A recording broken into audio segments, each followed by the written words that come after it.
2019年、アメリカの億万長者ジェフリー・エクスタインが未成年少女100人以上を組織的に性的人身売買していたとして逮捕され、世界中に衝撃が走ったのだ。しかも拘置所の中で不審死を遂げて、真相が完全には解明されていない事件よね。どうもずんだもんなのだ。どうも四国メタンよ。この事件には大統領や王族まで名前が挙がる巨大なネットワークが絡んでいるのだ。世界の権力者たちが次々と関係を疑われた事件なのよね。被害者は100人をはるかに超え、その多くが当時10代の少女たちだったのだ。あまりにも多くの命と人生が踏みにじられたのね。そしてエクスタインを陰で支えた共犯者、ギレーヌ・マクスウェルの存在も事件の核心に迫る重要な鍵なのだ。権力と富を盾に長年にわたって犯罪を隠蔽し続けたということよね。後半では僕とメタンでエクスタインの不審死の真相や黒幕の存在、そして証拠隠滅の疑惑について深く考えていくのだ。事実だけでは見えてこない部分まで一緒に掘り下げていくわよ。現在も続く被害者たちの戦いについてもしっかり伝えていくのだ。まだ終わっていない事件だということを多くの人に知ってほしいわ。権力者たちの闇に葬られようとした真実を今日は一緒に見ていくのだ。目を背けたくなる内容もあるけれど、知ることがとても大切だと思うわ。楽しんでほしいのだ。最後までしっかりついてきてね。まず最初に伝えておかなければならないのだ。この事件では1200人以上の被害者が特定されているのだ。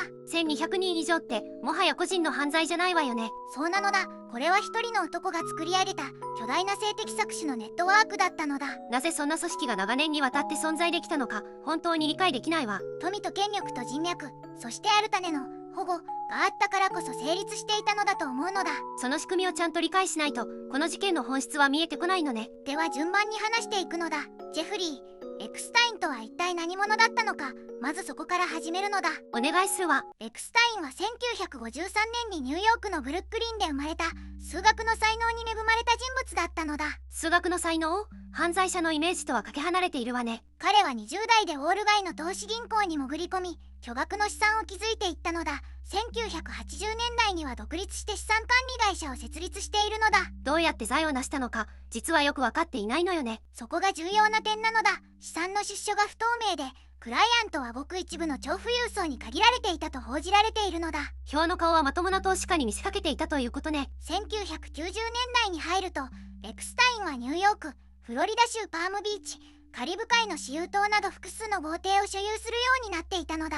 カリブ海の私有島まで持っていたの？リトル、セント、ジェームズ島と呼ばれる島で、後にペドファイル、アイランドとも呼ばれるようになるのだ。この島に世界中の要人が招かれたのだ。要人を招くための舞台として使われていたということね。ここでギレーヌ・マクスウェルという人物が登場するのだ。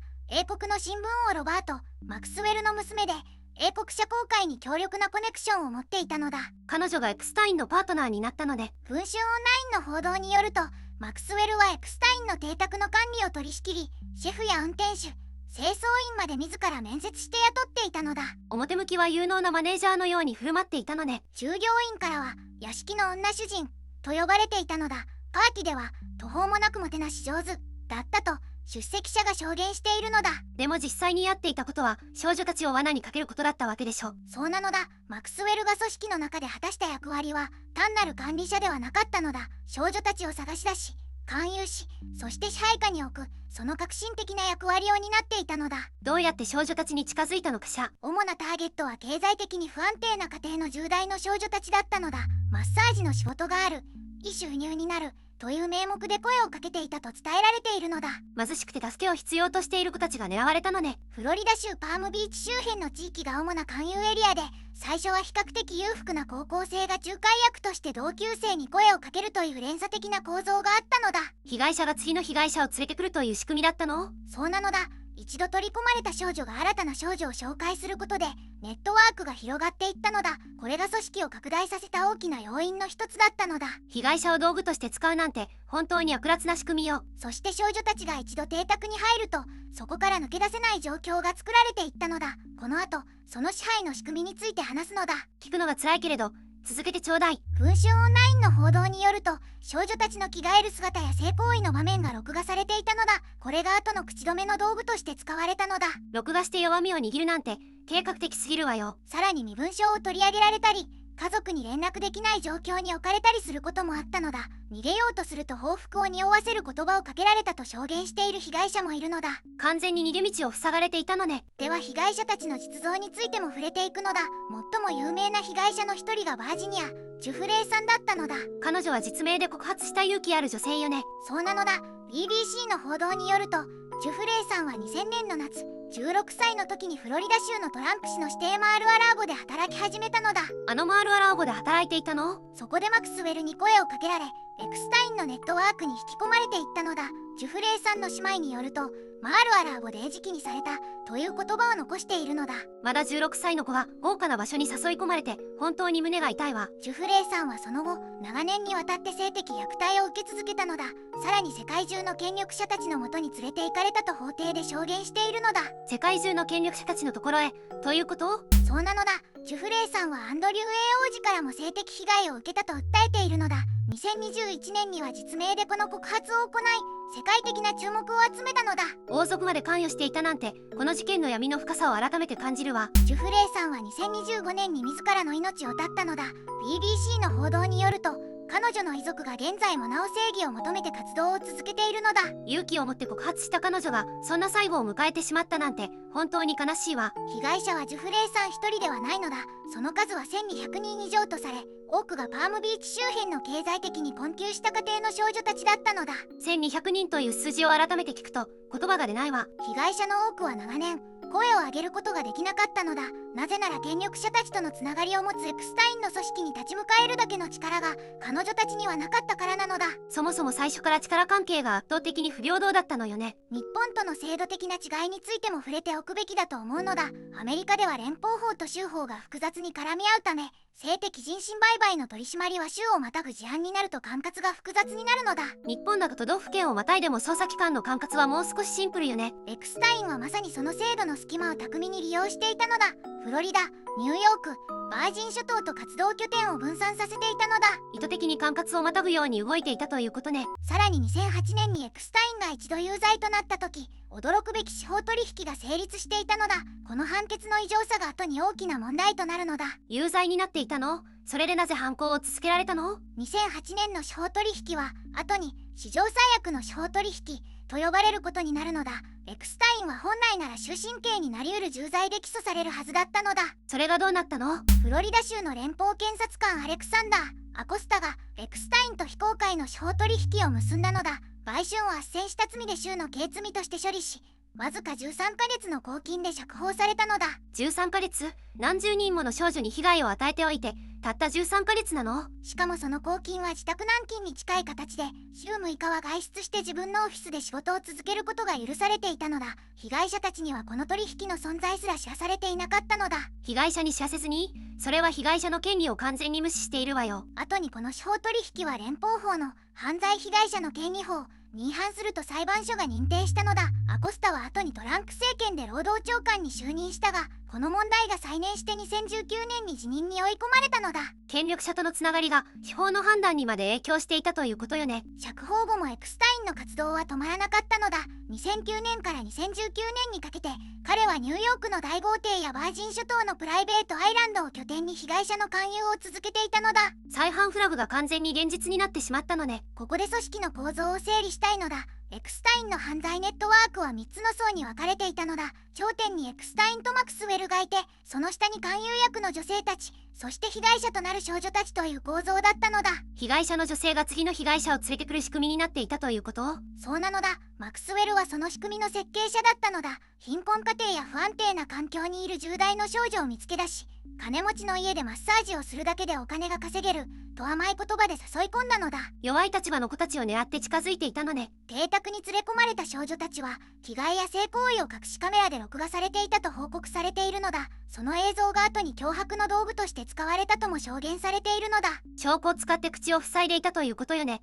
許せないわ。身分証明書を取り上げられたケースもあったと報じられているのだ。逃げ出そうとしてもお金もなく、誰に助けを求めればいいかもわからない状態に追い込まれていたのだ。完全に孤立させられていたのね。この後、事態は急転するのだ。被害者の一人、当時16歳だったバージニア・ジュフレイがマクスウェルに声をかけられたのはフロリダのマール・ア・ラーゴだったのだ。マクスウェルは彼女にマッサージセラピストとして働かないかと提案し、エクスタインのパームビーチ邸に連れて行ったのだ。邸宅の内部は豪華な調度品と暗く閉じた雰囲気が同居しており、複数のスタッフが無言で動き回っていたと証言されているのだ。マッサージルームと呼ばれた部屋に通されたバージニアはエクスタインから性的な行為を強要されたのだ。彼女が拒否しようとした時、マクスウェルが背後から「これが仕事よ」と静かに告げたのだ。部屋の隅には小型カメラが設置されており、赤いランプが点灯していたと彼女は後の証言で語っているのだ。行為の後、エクスタインは200ドルを手渡し、また来るようにと告げたのだ。マクスウェルは笑顔のまま彼女を玄関まで送り出したのだ。バージニアはその後も繰り返し呼び出しされ、アンドリュー王子を含む複数の権力者に提供されたと後に証言しているのだ。言葉が出ないわ。少女が組織的にそんな目に遭わされていたなんて。被害者はバージニアだけではなかったのだ。2019年に公開された訴訟記録には、被害者として名前を挙げたまたは証言した女性が80人以上いたのだ。80人以上？それだけの規模の犯罪が長年見過ごされていたの？その多くが声を上げることができなかったのだ。映像による脅迫、金銭的依存、権力者とのつながりへの恐怖、それら全てが被害者たちを沈黙させていたのだ。被害者たちは何重にも追い詰められていたのね。事態が再び動いたのは2019年7月のことなのだ。ニューヨーク南部地区の連邦検察がエクスタインを未成年者の性的人身売買の罪で改めて逮捕したのだ。2008年の司法取引があったにもかかわらず再逮捕されたのね。被害者たちの長年の訴えと弁護士デイビッド・ボイズらによる民事訴訟の積み重ねが再捜査を動かしたのだ。マイアミ・ヘラルド紙が2018年に不正義と題した大規模調査報道を掲載したことも大きかったのだ。ジャーナリズムが被害者の声を世に出したということよね。逮捕時、エクスタインのニューヨーク邸宅から数百枚の児童の裸の写真と証拠書類が押収されたのだ。現金や偽造パスポートも見つかり、逃亡の準備をしていた可能性が指摘されているのだ。逃げようとしていたということ？拘置所に収監されたエクスタインは2019年8月10日の早朝、独房内で死亡しているのが発見されたのだ。司法解剖の結果は医師による自殺とされたのだ。裁判の直前に死亡したの？タイミングが不自然すぎるわ。不自然な点は複数あったのだ。監視カメラが故障していたこと、担当の監視が居眠りしていたこと、前日に実施されるはずだった自殺防止観察が解除されていたこと、そして首の骨の骨折が単純ないしでは起きにくいパターンだったのだ。これだけ不審点が重なるのに自殺と断定できるの？法医学者のマイケル・ベイデン博士は独立した調査を行い、証拠は自殺よりも他殺に近いと述べたと報じられているのだ。しかし当局は正式に自殺の結論を覆してはいないのだ。真相は今も闇の中にあるのね。エクスタインの死によって最も直接的な打撃を受けたのは被害者たちだったのだ。批判が死亡したことで刑事裁判は終結し、彼から直接証言を得る機会は永久に失われたのだ。加害者だけが裁きを逃れたということよね。それは絶対におかしいわよ。一方でマクスウェルへの捜査は続いたのだ。2020年7月に逮捕され、2021年の裁判で少女4人の人身売買を手助けした罪など複数の罪で有罪となったのだ。共犯者は裁かれたのね。でもエクスタインとの関係の全貌はまだ明らかになっていないのよね。マクスウェルは2022年に禁錮20年の判決を受けて現在服役中なのだ。彼女の弁護団はより上位の顧客リストに関する情報提供と引き換えに恩赦を求めていると BBC が報じているのだ。顧客リストの存在が認められているのね。2025年12月には米司法省がエクスタイン関連の捜査資料数10万点を公開したのだ。しかし多くが黒塗りされており、著名人に関する情報は断片的なものにとどまったと BBC が伝えているのだ。証拠隠滅フラグが今も続いているということじゃないの。公開された資料の中には、被害者の陳述としてエクスタインは1990年代にトランク市に14歳の少女を紹介したという記述も含まれていたのだ。ただしこれは一方当事者の証言であり、確定した事実ではないのだ。世界中が注目しているのに核心部分はまだ隠されているということよね。1200人以上の被害者と親族が捜査資料で特定されているとされているのだ。その身元保護を理由に非公開部分が多いと当局は説明しているのだ。被害者を守るためという理由もあるのね。でも全部がそれだとは思えないわ。現在もマクスウェルへの証言召喚や公文書公開を求める動きが続いており、この事件は法的にも政治的にも未解決のままなのだ。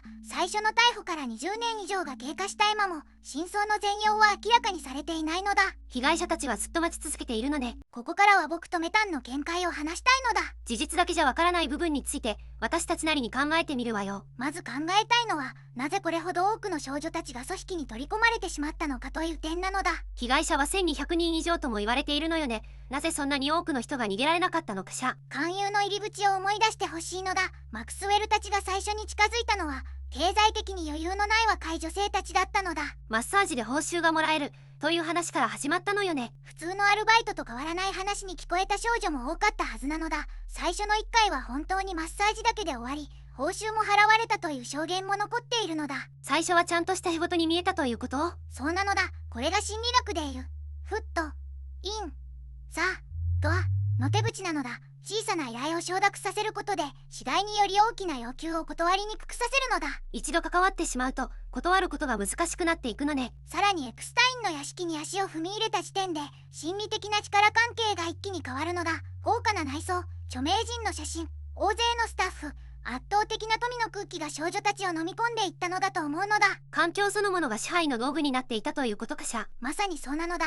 権威ある人物や豪華な環境に囲まれると、人は自分の判断力が正しいのかどうか疑い始めるのだ。これを権威への服従と呼ぶのだ。普通の感覚が麻痺していくのね。怖いわ。そしてマクスウェルは少女たちの着替えや性的な場面を録画していたとされているのだ。これは証拠として持っておくための手段でもあったのだと思うのだ。録画されていると分かったら告発したらその映像が流されると脅せるわよね。逃げ道を封じていたのね。身分証を取り上げたという証言もあるのだ。物理的にも心理的にも逃げる選択肢を一つ一つ削り取っていったのだと思うのだ。自分がいつの間にか檻の中に入れられていたようなものね。心理学では学習性無力感という概念があるのだ。何度逃げようとしても失敗する経験を積み重ねると、人はどうせ無駄だと感じるようになって行動する意欲を失うのだ。被害者が長期間沈黙していたのはそういう理由もあったのね。さらに組織はグルーミングという手法も使っていたのだ。最初は親切にして信頼を築き、徐々に境界線を侵食していくのだ。親切心や信頼を利用されるなんて本当に巧妙な手口ね。被害者の一人は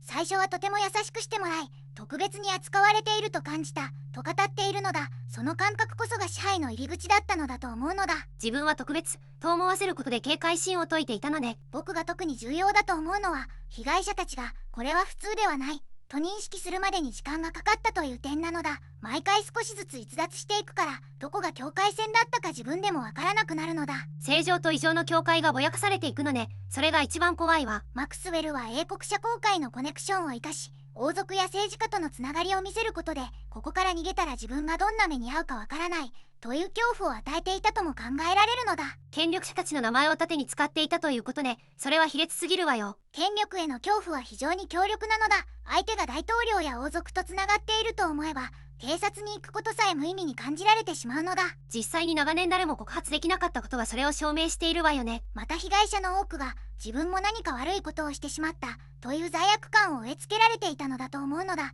加害者側が合意だったという認識を繰り返し刷り込むことで、被害者自身が告発をためらうようになるのだ。被害者なのに自分が悪いと思わされてしまうなんて二重の支配ね。これは性的虐待の被害者に非常に多く見られるパターンなのだ。自分が誘ったのではないか、あの時断れたはずだという自責の念が証言を遅らせるのだ。だから声を上げるまでに何年もかかった被害者が多かったのね。そして僕が最も強調したいのは、自分は大丈夫という過信が最大の隙になるという点なのだ。組織的な勧誘は賢くて判断力があると思っている人ほど巧みに取り込もうとするのだ。むしろ自信がある人ほど狙われるということ？そうなのだ。自分はコントロールできるという自信が最初の一歩を踏み出させる引き金になるのだ。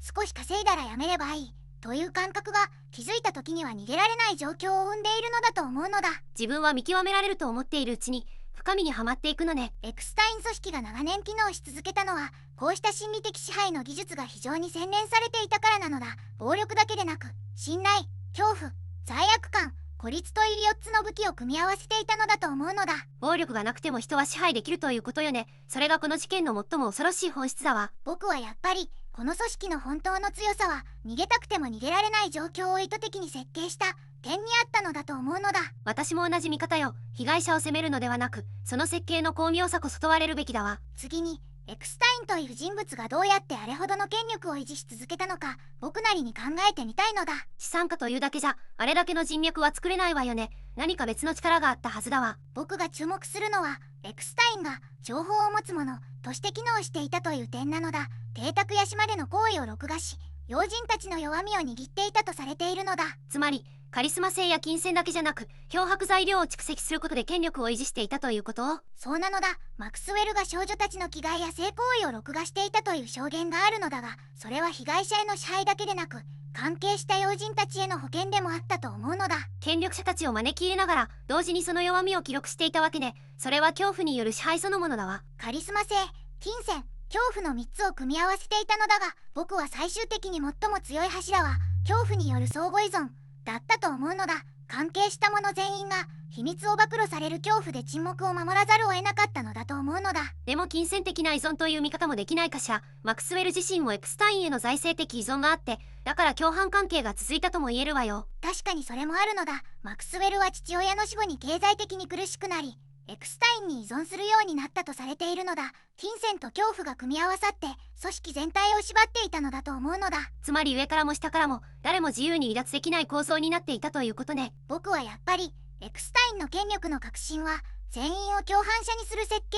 にあったのだと思うのだ。一度でも関与した者は告発すれば自分も傷つくという構造を意図的に作っていたのだと思うのだ。私も同じ見方よ。加担した者を被害者にも共犯者にも同時になれる立場に置く非常に狡猾な設計ね。では次に、なぜこの組織が20年以上にわたって摘発されなかったのかについて考えたいのだ。2008年にすでに有罪になっているのに、その後も野放しになっていたわよね。あれはどう考えても異常だわ。2008年の司法取引は軽すぎると当時から批判されていたのだが、担当検察官がエクスタインに極めて有利な条件を認めたのだ。被害者への事前通知義務すら守られなかったとされているのだ。それって被害者の権利を明らかに無視した取引よね。なぜそんなことが許されたの？当時の検察官アレックス・アコスタは後にトランプ政権で労働長官に就任しているのだ。エクスタインの人脈が司法プロセスそのものに影響を与えた可能性を僕は強く疑うのだ。